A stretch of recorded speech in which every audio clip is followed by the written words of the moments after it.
So like on that point of, when I realize that this pace just doesn't feel good, you start to get a little nervous because it's like you don't know if they're going to come back to you. You don't know if you're like, I was kind of going through a rough patch at that point. I don't know if I'm going to hit a good patch. And so I was turning to Joe. He was like, just try to stay relaxed and whatnot. I was like yelling at him. I'm like, they're going too fast. Like, and at that point I was like, well, I mean, if she doesn't come back to me, I'm just going to keep running my race. But all of a sudden, like I just hit a point where I was like, you know what? No, like this is it for me for like, the next 6 months. I need to really like kind of put myself out there a little bit and maybe take a risk at, mile 14, 15 and try to catch up to Kira and the pacer and see if I can do something. And I think I ended up dropping like a 5:10 or something pretty quick. And I just like kept feeling good. And so I just kept following, my legs and just like off of that feeling of feeling really good. And, just kind of went after it at that point, because once you get to halfway, it's like,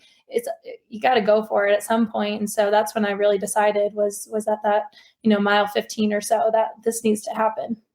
Okay. And how was you, because you said you were feeling good, but you also said you've been dealing with cramps, I think, for about mile 10 onwards. Like, how physically were you feeling at that point? Yeah, it was a very strange feeling. I've never ran a marathon in that kind of heat before, and I knew that cramps were going to arise at some point, and that's why I've never drank water in a marathon before, and so just trying to get down electrolytes and water as much as I could at every stop. But my hamstrings have never kind of seized up like that, and the at from like mile 10 to maybe like mile 22 it was fine, but after that, like every time I tried to pick it up more and more, they started seizing more and more. And it's almost that feeling of like, like a Charlie horse where you don't know if it's gonna like seize up for good and you're gonna have to stop and kind of rub it out or do something or start walking. And so it was a little like unnerving just having that feeling for the first time in a marathon.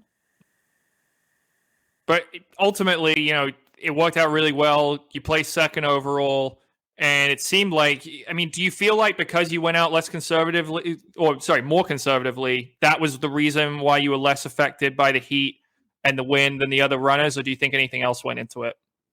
I mean, I definitely think that is a factor, but I also just wonder if we all would have gone out conservatively or more conservatively, like not going out at 2:11 pace, would have, I don't know, made more of a race, or maybe I would have been more in it. I don't know. It's so hard to say like where everybody would have been at if they hadn't gone after it. And maybe if I would have gone after it, I would have ran a faster time, but maybe I would have, suffered a lot more. I don't know. It's so hard until like you're actually doing it. You don't know what your body can take, and that's what the is so beautiful about the marathon too. Is like the stars kind of align some days they don't, and you just don't know what you're going to get.